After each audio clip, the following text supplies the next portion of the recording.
The fire alarm screamed through the office tower at 3:47 p.m. I didn't flinch. The sound that sent 42 floors into controlled panic washed over me like distant rain against glass. Around me, colleagues grabbed phones and bags, their movements sharp with practiced urgency. But I remained still, standing by the floor-to-ceiling window, watching the city stretch below like a chessboard I'd already learned to play. Alan's voice cut through the chaos, deep, authoritative, the voice that once made me feel safe. Everyone to the east stairwell, orderly, no running. He stood by the main corridor, directing traffic like a captain on a sinking ship. Except this ship wasn't sinking. This was just a drill. Just a drill. I watched him guide Emma down first, his hand protective on her shoulder, fingers curling possessively over the cream fabric of her blouse. The same hand that had slipped a platinum ring onto my finger 3 years ago, promising forever. The same hand that would have pushed me down these very stairs in 3 months' time in another life, in the life I'd already lived and died. Emma glanced back at him, and something passed between them. A look so brief that anyone else would have missed it. But I saw everything now. I saw the way his thumb traced a small circle on her collarbone before releasing her. I saw the way she bit her lower lip, suppressing a smile. I saw the intimacy of people who believed they were invisible. They had no idea I'd been watching them for 6 months. The smoke detector's wail continued, and synthetic smoke began billowing from the floor below. Theatrical, harmless, part of the quarterly safety protocol. In my first life, I had panicked during this drill. I had rushed toward the stairs with everyone else, my heart hammering, my hands shaking. Alan had been right beside me then, or so I thought. I hadn't seen Emma trip me, hadn't felt his hand between my shoulder blades until it was too late. 23 steps down, I'd realised. I'd counted them as I fell.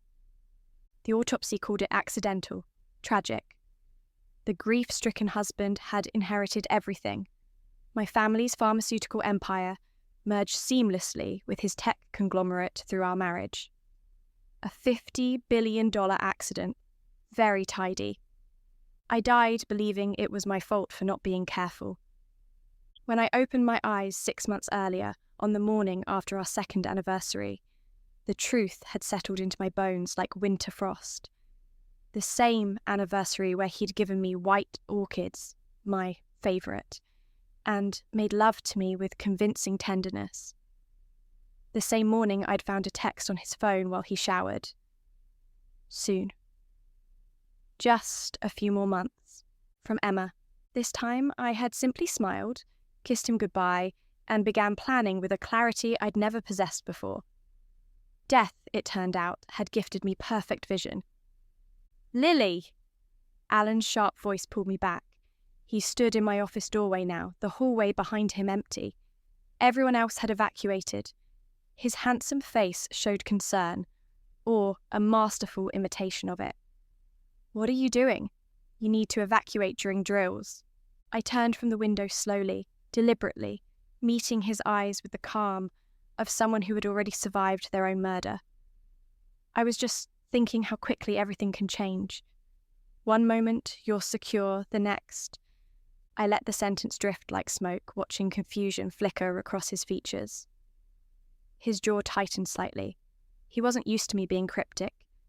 The old Lily had been an open book, every emotion written across her face in large, honest letters. The next what? He asked, taking a step into my office.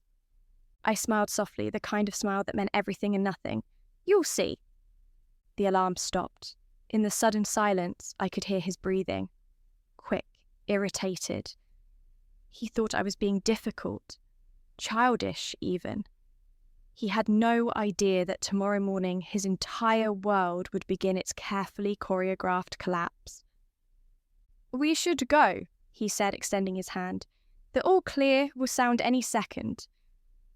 I looked at his outstretched palm, the same hand that had killed me, and felt nothing but a cool, distant satisfaction. I took it, letting him lead me toward the elevator bank. His grip was firm, possessive. He still thought I was his wife, his asset, his victim in waiting. He had no idea I was already gone. 6 months ago, or 3 years from now, depending on how you counted time, I had been happy. Stupidly, blindly, dangerously happy. I'd met Alan Westwood at a charity gala, one of those glittering Manhattan affairs where ambition wore evening gowns and tuxedos. He'd been magnetic. Harvard-educated, self-made tech mogul, with eyes that seemed to see straight through pretense.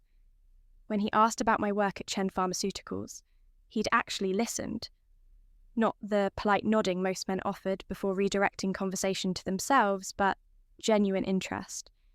He'd asked about drug development timelines, FDA approval processes, the ethics of pricing life-saving medications. I'd fallen in love with his mind first. The rest followed like inevitability.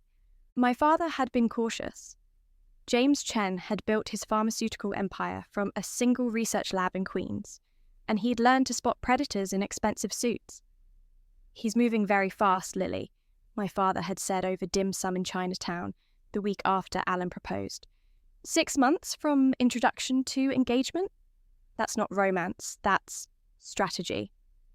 But I was 28, and certain I knew better than my old-fashioned father. Alan loved me. I could see it in the way he'd surprise me with white orchids, rare Phalaenopsis varieties he'd have flown in from Thailand, in the way he'd listen to me talk about my mother's death from cancer, the disease that had made me choose pharmaceutical research as my life's work, in the way he'd hold me through nightmares, whispering that I was safe. I'd been such a fool. The merger happened 3 months after our wedding. My father, aging and ready to retire, had agreed to combine Chen Pharmaceuticals with Westwood Technologies. Alan's AI-driven drug discovery platforms, paired with our research infrastructure and FDA relationships. On paper, it was visionary, a $50 billion union of innovation and legacy. What I didn't know was that the merger documents contained a clause my father had fought against, one I'd dismissed as paranoid legal theatrics. In the event of my death, Alan would inherit controlling interest in the combined entity. My father had wanted the shares to revert to the Chen family trust. I'd insisted Alan be protected. "He's my husband," I'd said. "We're family now." My father had looked at me with such sadness, like he was watching me sign my own death warrant. He died of a heart attack 16 months into my marriage. At his funeral, Alan had held me while I sobbed, and I'd felt grateful to have him. I'd been alone then, an only child, mother dead from cancer at 46, father dead from overwork at 63. Alan and Emma, his indispensable secretary, had helped me through everything, arranging the service, handling the corporate transition, managing the grief I could barely function through. I'd never suspected that Emma was more than efficient, that the late nights they spent reviewing merger documents involved anything beyond spreadsheets, that the business trips they took together were intimate vacations funded by my inheritance. The affair had started before our wedding, I'd later learn. Alan had needed me compliant, adoring, and, most crucially, legally bound to him through marriage before my father's death. Emma had been patient, playing the loyal secretary, waiting for her reward. That reward required my death. In my first life, they'd waited almost 3 years, long enough to avoid immediate suspicion. Long enough for Alan to establish himself as the grieving widow, beloved by the board, trusted by investors. The quarterly fire drill had been perfect. Chaos, confusion, dozens of witnesses seeing nothing clearly.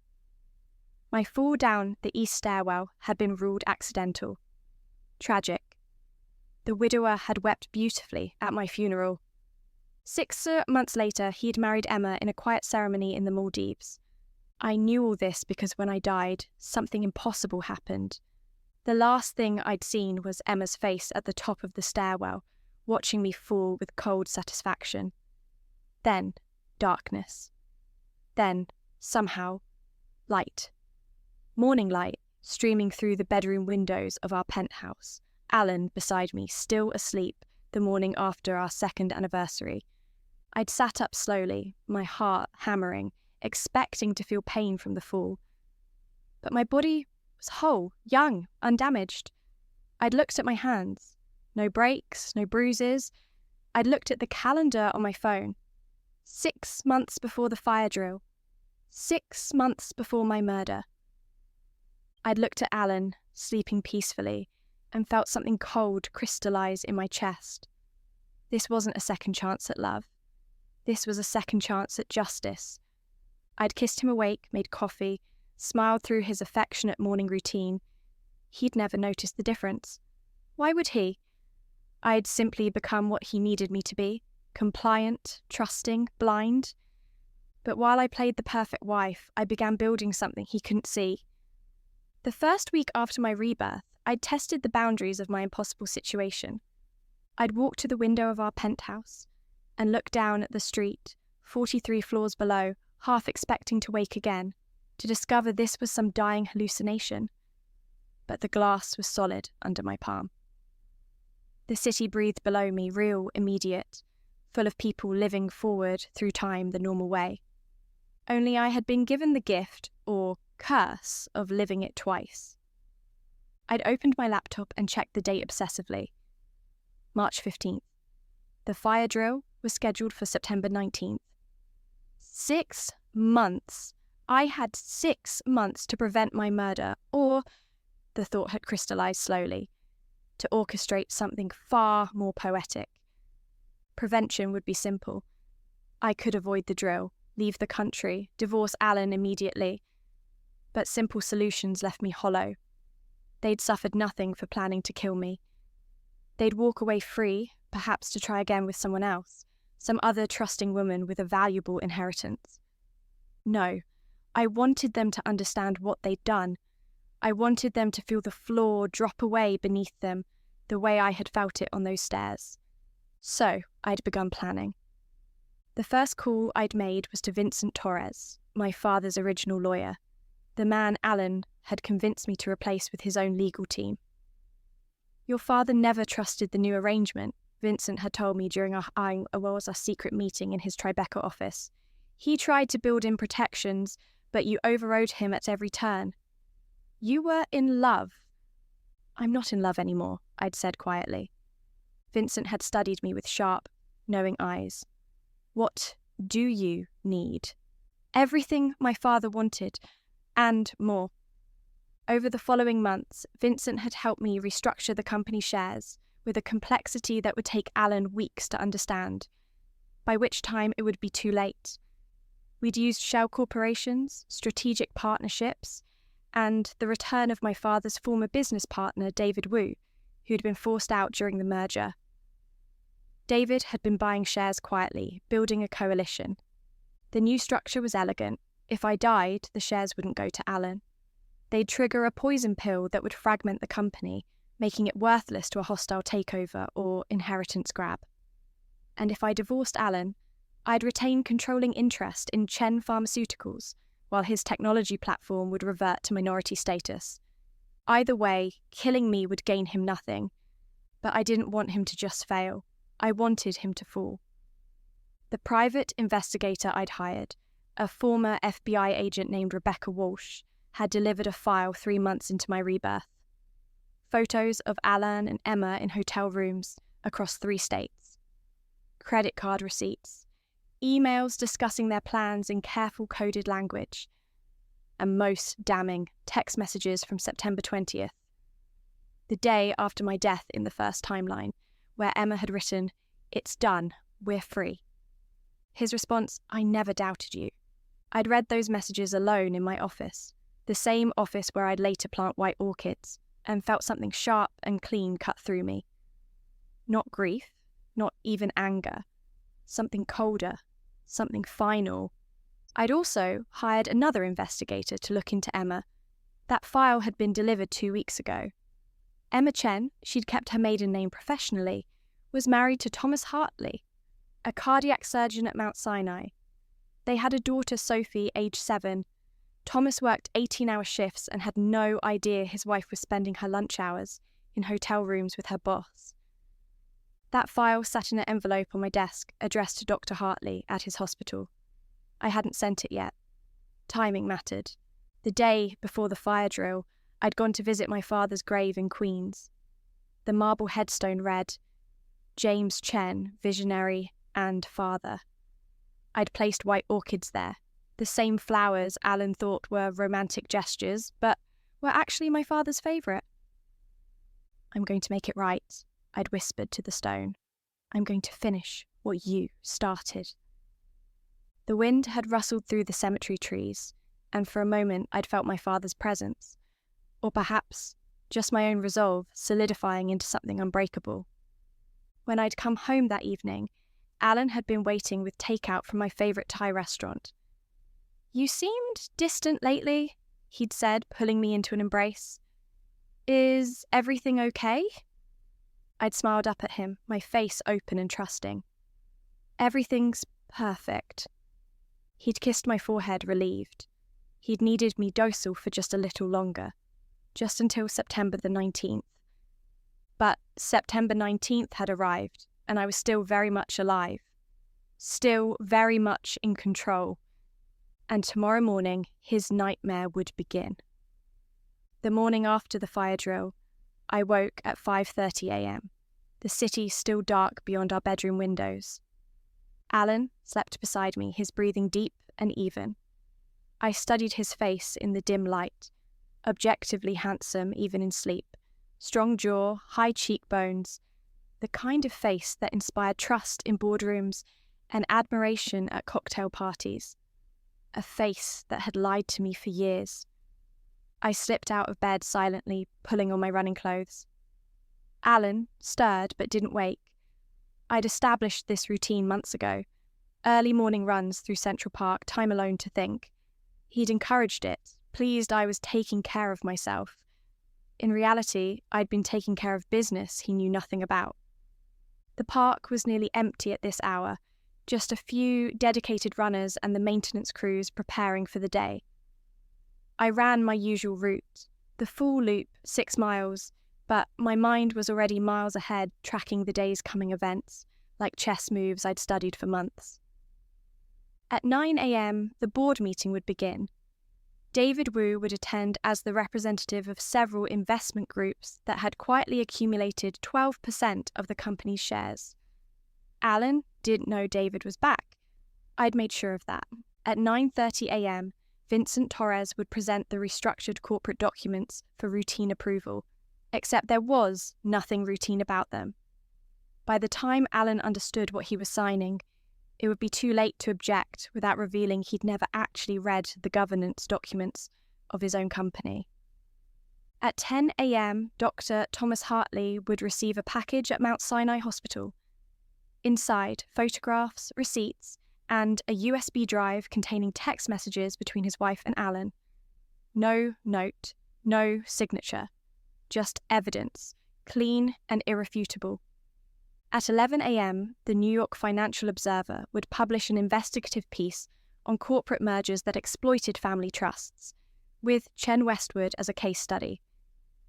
Vincent had leaked the story months ago to a journalist friend, carefully providing documents that showed Alan's manipulation of the merger terms. Nothing illegal, technically, but ethically damaging. The kind of story that made board members nervous.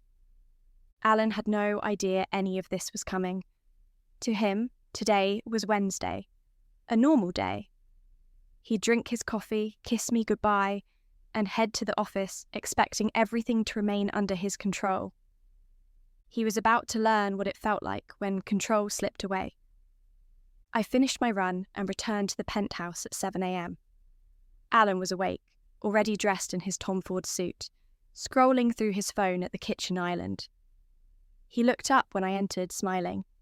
"Good run." "Perfect," I said, pouring water. The air was clear, I could see everything. Something flickered across his face, too quick to name. "You've been cryptic lately. Is something bothering you?" I met his eyes with perfect calm. Why would something be bothering me? I don't know. You seem different. Since the drill yesterday. I smiled, walking over to kiss his cheek.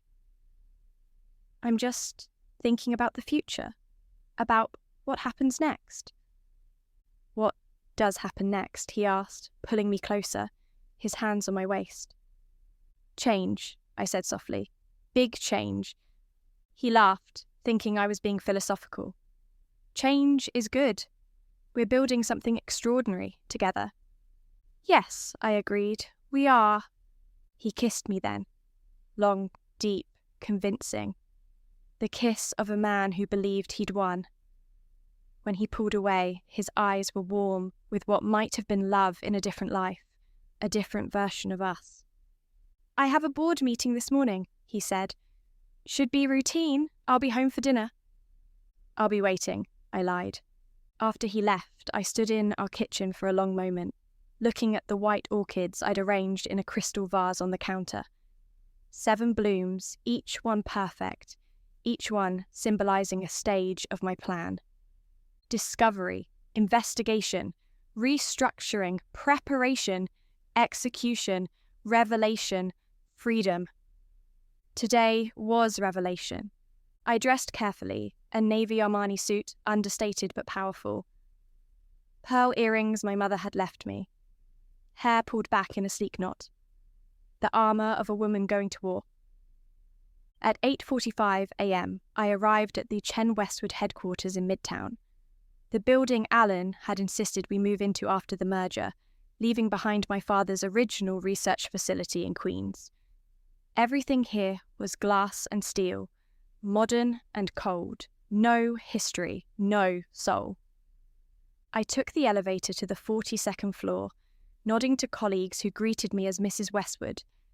The name felt foreign now, like a costume I was about to remove. My office was in the East Wing, far enough from Alan's corner suite that we rarely saw each other during the day. I'd arranged that deliberately, claiming I needed quiet for research review. In truth, I had needed space he couldn't monitor. I set my bag down and walked to the window, looking out at the city. Somewhere down there, Dr. Hartley was beginning his morning rounds at Mount Sinai, unaware that in 2 hours his marriage would implode.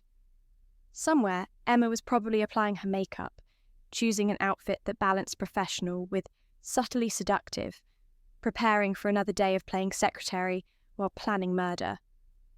Somewhere, Alan was walking into a board meeting that would reveal he'd lost everything without realising it. I checked my watch. 8:57 a.m. I made one final call to Vincent. Everything ready? Like clockwork, he confirmed. David just arrived. The documents are prepared. And Lily, your father would be proud. I felt something catch in my throat. Thank you, Vincent. Thank you for trusting him, even after death. I hung up and stood very still, breathing deeply. This was it. The moment when my second life diverged completely from my first. The moment when I stopped being a victim and became something else entirely. At 9 a.m. exactly, I walked to the 44th floor conference room where the board meeting was taking place. Alan looked up in surprise when I entered. Lily, this is a board meeting. Unless there's something... There is, I said calmly, taking a seat at the table. As majority shareholder of Chen Pharmaceuticals, I'm exercising my right to attend. Vincent explained the new protocols to you, didn't he? Alan's face went blank. What new protocols? David Wu smiled from across the table. Good morning, Alan.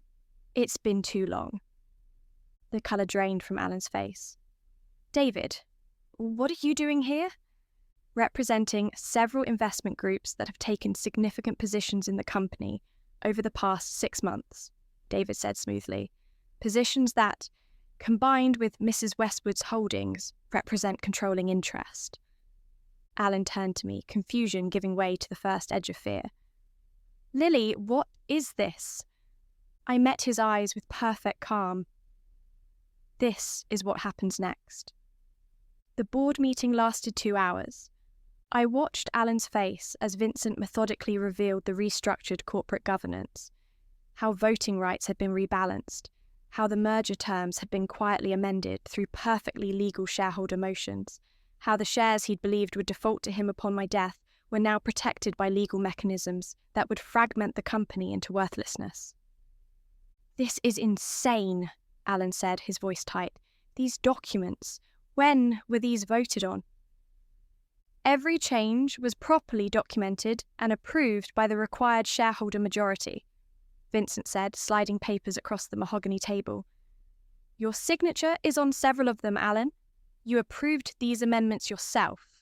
"I never—" Alan stopped, staring at the documents. His signatures were there, neat and legal, on pages he'd clearly never read. Pages I'd watched him sign during routine quarterly reviews, buried in stacks of paperwork he'd trusted Emma to organise. Emma, who'd been helping me destroy him without knowing it. The irony was almost poetic. "I don't understand," Alan said, looking at me. His face had gone pale. "Lily, why would you do this?" "Do what?" I asked gently. "Protect my family's company. Ensure my father's legacy isn't exploited. These seem like reasonable precautions for any responsible shareholder. But we're married. We're building this together." "Are we?" I tilted my head slightly. "Or have you been building something else entirely?" Silence fell over the conference room. The other board members, most of them my father's original allies, watched with carefully neutral expressions. They'd known something was coming. Vincent had prepared them. David Wu cleared his throat. "There's one more item for discussion. The board has received a motion to investigate certain financial irregularities in the technology division, specifically expense reports and travel arrangements over the past 2 years. Nothing serious, I'm sure. Just due diligence." Alan's jaw tightened. Those expense reports would reveal hotel stays, dinners for 2, flights booked in pairs. Nothing illegal. But combined with the right context, damning. "This is a coup," Alan said quietly. "You're staging a coup." "No," I said, standing. "I'm just taking back what was always mine. The meeting is yours to finish, gentlemen. I have other matters to attend to." I walked out, feeling Alan's eyes on my back.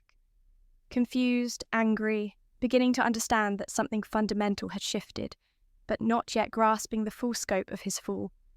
That understanding would come in pieces throughout the day, each one more devastating than the last. I returned to my office and checked my phone. At 10:03 a.m, I received a text from an unknown number. Rebecca Walsh, my investigator. Package delivered to Mount Sinai. Hartley opened it in his office. I imagined the cardiac surgeon's face as he looked at photos of his wife with another man. The betrayal, the shock, the rage. I felt nothing for him except a distant sympathy. We were both victims of the same 2 people.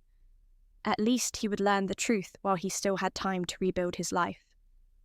At 10:47 a.m, my phone buzzed again. A text from Emma. "Something's wrong. Thomas just called. He's filing for divorce. He knows about us. Alan, what did you do?" I smiled. She thought Alan had somehow exposed them. She had no idea. At 11:15 a.m, the Financial Observer article went live. My phone began buzzing with notifications.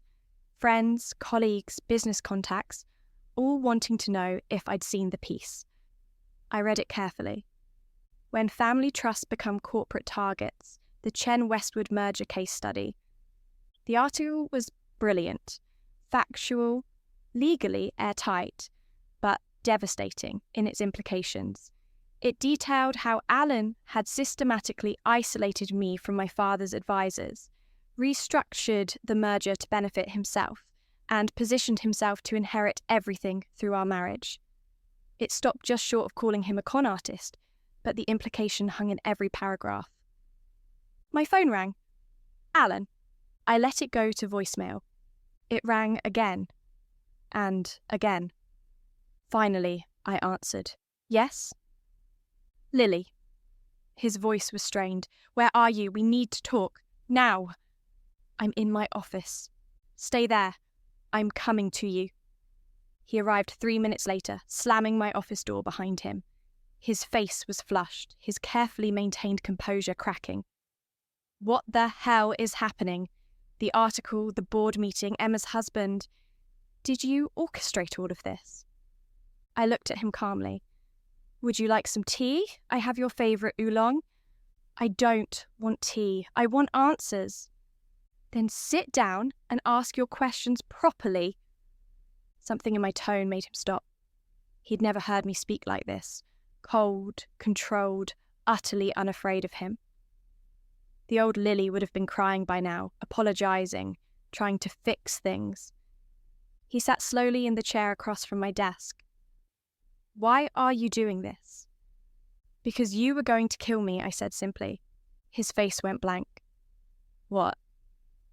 "The fire drill, September 19th. You and Emma planned to push me down the east stairwell during the chaos, make it look like an accident, inherit everything. It was a good plan, actually. Very clean." Alan stared at me like I'd lost my mind. "That's insane. I would never. We would never. Lily, where is this coming from?" "From the future," I said softly, "or the past, depending on how you look at it." I watched his face carefully, searching for tells. Was he genuinely confused, or was he simply an excellent liar? In my first life, I died believing it was real. In this life, I'd woken knowing the truth. But looking at him now, seeing his apparent shock, I felt a moment of doubt. Then I remembered Emma's face at the top of the stairs. The cold satisfaction. The relief. "You're having a breakdown," Alan said carefully. "Lily, listen to me. Whatever you think happened, whatever delusion..." "It's not a delusion." I opened my desk drawer and pulled out the file Rebecca had compiled. I slid it across the desk. "This is..." He opened it slowly. I watched his face as he saw the photographs. Him and Emma in hotel rooms, parking garages, restaurants in distant cities where they thought no one knew them. I watched him read the text messages, the emails, the careful planning. "Where did you get this?" he whispered. "I hired someone 6 months ago. I've been watching you, Alan. Watching both of you, waiting. Waiting for what?" "For today. For the moment you realised you'd lost everything you schemed for." He looked up at me, and for the first time, I saw something like fear in his eyes. "I love you. I know this looks bad, but..." "Stop!" I held up a hand. "Don't insult us both with lies. You married me for my father's company. You seduced me, isolated me from his advisors, manipulated the merger and planned to dispose of me once you had everything locked down. The affair with Emma was just convenience, a willing accomplice who'd share the spoils." "That's not true." "Which part?" "The affair. That's documented. The murder plot. I lived through it once already. I know what you were planning because you already did it. Except this time I came back. And this time I was ready." Alan's face had gone very still. "You're insane." "Perhaps. Or perhaps I'm the only sane one in this room." I stood, walking to the window. "Either way, it doesn't matter. What matters is that you've lost. The company is protected. Your reputation is damaged. Emma's marriage is destroyed. The board is investigating your expenses. And I turned to face him. "I am free." "Free? You're my wife." "For now. Vincent is filing divorce papers this afternoon. You'll be served tomorrow." He stood abruptly, his chair scraping against the floor. "You can't do this. We have a prenup. You have no grounds. Adultery is grounds. I have evidence. And even if you contest it, the prenup doesn't matter anymore. The corporate structure is already changed. You'll get what the law entitles you to as my spouse, a fraction of what you thought you'd inherit as my widower." "This is revenge," he said coldly. "Revenge for an affair. You're destroying everything over your plan to murder me? Yes, I suppose I am." I smiled softly. "Call it self-defense. Preemptive, admittedly, but effective. He stared at me for a long moment, and I saw the exact second he realized I was serious. That I truly believed what I was saying. That whether it was delusion or truth, I had acted on it with ruthless precision. "You'll regret this," he said quietly. I already lived with regret. In my first life, I regretted trusting you. I regretted ignoring my father's warnings. I regretted every moment I spent blind to what you really were. I met his eyes. In this life, my only regret is that you'll never fully understand what you lost. He turned and left without another word, the door closing with a soft click. I stood alone in my office, surrounded by white orchids, and felt something unknot in my chest. Peace. Not happiness, not yet. But peace. The fall had begun. Tomorrow would bring more revelations, more consequences. But today, the foundation had cracked, and everything built on lies was beginning to crumble. 3 weeks later, Alan sat across from me in Vincent Torres's conference room, signing the divorce papers. He'd aged in those weeks. The confident sheen had dulled. His eyes were shadowed with sleeplessness. The Financial Observer article had been picked up by major outlets, and while nothing he'd done was technically illegal, the ethical implications had made him toxic. 2 board members had resigned. 3 major investors had pulled funding from Westwood Technologies. His company was hemorrhaging value daily. Emma had disappeared, fired from Chen Westwood immediately after her husband filed for divorce. Last I'd heard, she'd moved to California, trying to rebuild her life away from the wreckage. She'd lost her daughter in the custody battle. Thomas Hartley had proved an affair during marriage, and the judge had not been sympathetic. I felt nothing for her except distant satisfaction. She had been ready to help kill me. Now she understood what it felt like to lose everything. Alan signed the final page and pushed the documents across the table. "You've won," he said quietly. "Is that what you wanted to hear?" "I didn't want to hear anything," I said. "I wanted justice. Justice for a murder that never happened, based on some psychotic delusion. It happened," I said calmly, "whether you remember it or not, whether this timeline prevents it or not. It happened, Alan. I felt your hand on my back. I counted the stairs as I fell. I died believing you loved me." He stared at me, something breaking in his expression. "I did love you, in my own way. No, you loved what I represented, the company, the legitimacy, the access to my father's legacy. You might have liked me, maybe even desired me, but love?" I shook my head. "Love doesn't plan murder. I never planned to kill you. Not in this timeline. But you were going to. The fire drill, September the 19th. You and Emma, it was all arranged. You can't know that." "But I do." I leaned forward. "And that's what you'll never understand. I know, Alan. I know exactly who you are, and everything I've done, every document I signed, every alliance I built, every revelation I orchestrated. It was all to ensure you'd never hurt me again, in any timeline, in any version of our lives." He closed his eyes. "You're unwell, Lily. You need help. Perhaps, or perhaps I'm the sanest person you've ever met." I stood, gathering my bag. "Either way, this is over. Vincent will handle the rest of the paperwork. You'll have 30 days to vacate the penthouse. Your settlement, what little the prenup entitles you to, will be transferred within 60 days. "What little?" He laughed bitterly. "You're taking everything." "No, I'm taking back what was mine. There's a difference." He stood too, and for a moment we faced each other across the conference table. 2 people who'd shared a bed, a life, a marriage that had been built on lies from the very beginning. "I could fight this," he said. "Contest the divorce.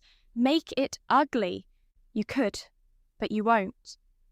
Because if you do, I'll release everything. Every photo, every text message, every receipt. I'll give it all to the press, and what's left of your reputation will burn to ash. You know I will." He did know. He'd finally learned what I was capable of when pushed.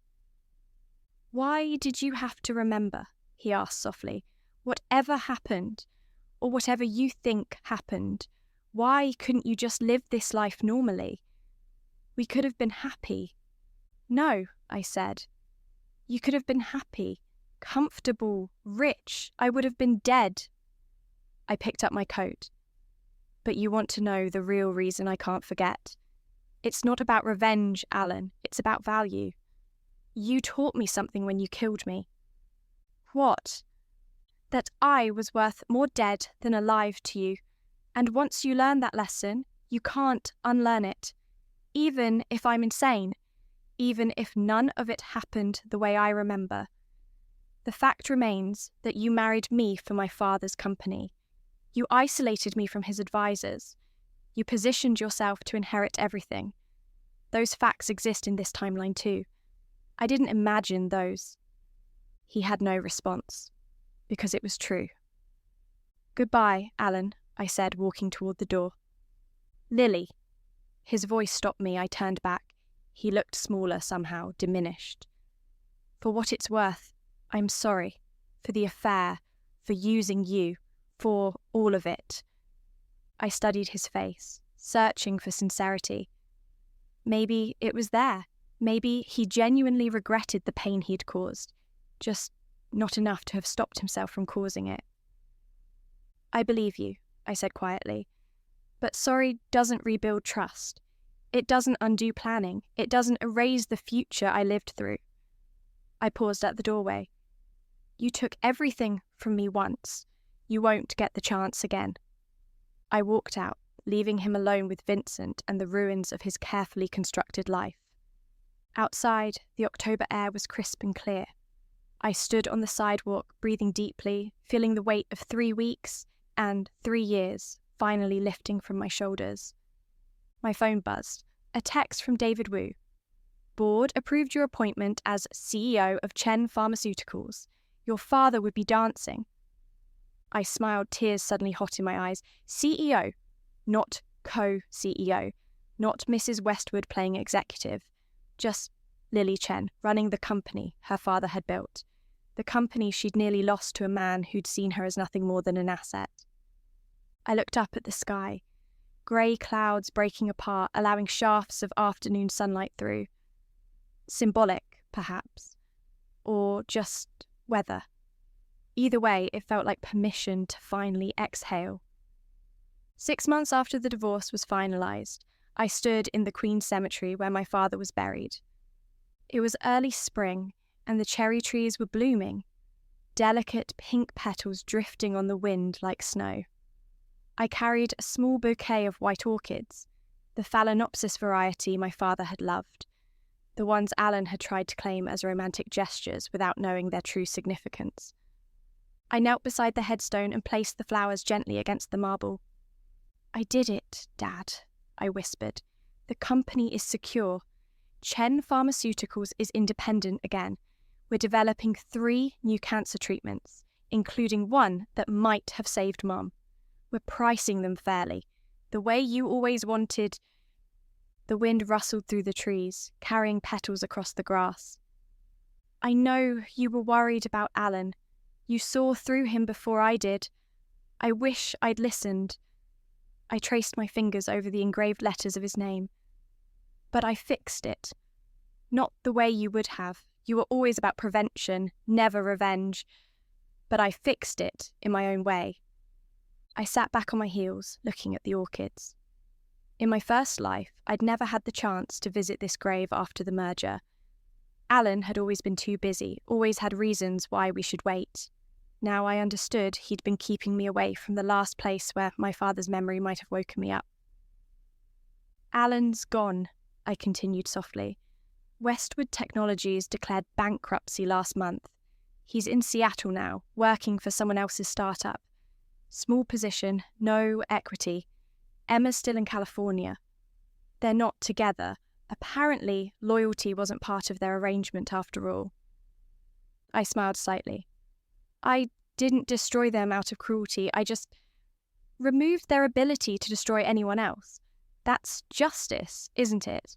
Not punishment, just prevention. A jogger passed on the cemetery path, and I waited until the footsteps faded before continuing. Sometimes I wonder if I really died and came back, or if I'm just someone who figured out the truth in time. Maybe I never fell down those stairs. Maybe I just finally saw clearly what he was planning, and my mind constructed a narrative to justify what I already knew. I pulled a single petal from one of the orchids, letting it rest on my palm. It doesn't matter anymore. Real or imagined, that other life taught to me what I needed to know. Trust yourself. Protect what matters, and never let love make you blind. I placed the petal on the grave marker, watching as the wind eventually lifted it, carrying it away into the spring air. I'm okay now, Dad. Better than okay. The company's thriving. I'm developing the treatments you always dreamed of. I bought back your original research facility in Queens. We're expanding it, creating jobs in the neighbourhood you loved, making medicine accessible the way you believed it should be. I stood slowly, brushing grass from my knees. I even went on a date last week. Vincent's nephew, he's a researcher, specialises in immunotherapy. We talked about science for 3 hours. He didn't ask about my money once, didn't even know who my father was until I told him. I smiled. You'd like him. He is genuine. The sun broke fully through the clouds, warming my face. I'm not afraid anymore. Not of betrayal, not of loss, not of making the wrong choice. Because even if I'm wrong, even if I make mistakes, I'll survive them. I survived dying. I survived being reborn. I survived destroying my own marriage to save myself. I touched the headstone one last time. I survived, Dad. And now I'm going to live. I walked back towards my car, passing out other graves, other families visiting their dead.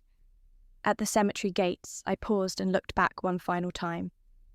The white orchid stood bright against the grey marble, visible even from this distance. 7 blooms for 7 stages: discovery, investigation, restructuring, preparation, execution, revelation, freedom. All completed. All survived. I got into my car, a sensible Tesla, not the ostentatious Mercedes Alan had insisted we needed, and drove back toward Manhattan. The radio played softly, some indie song about second chances and clean slates. I turned it up slightly, letting the music fill the car. My phone buzzed at a red light, a text from Vincent's nephew James. Enjoyed our conversation. Would you want to discuss that immunotherapy trial over dinner? No pressure. I smiled and typed back, I'd like that, but fair warning, I'm complicated. His response came quickly.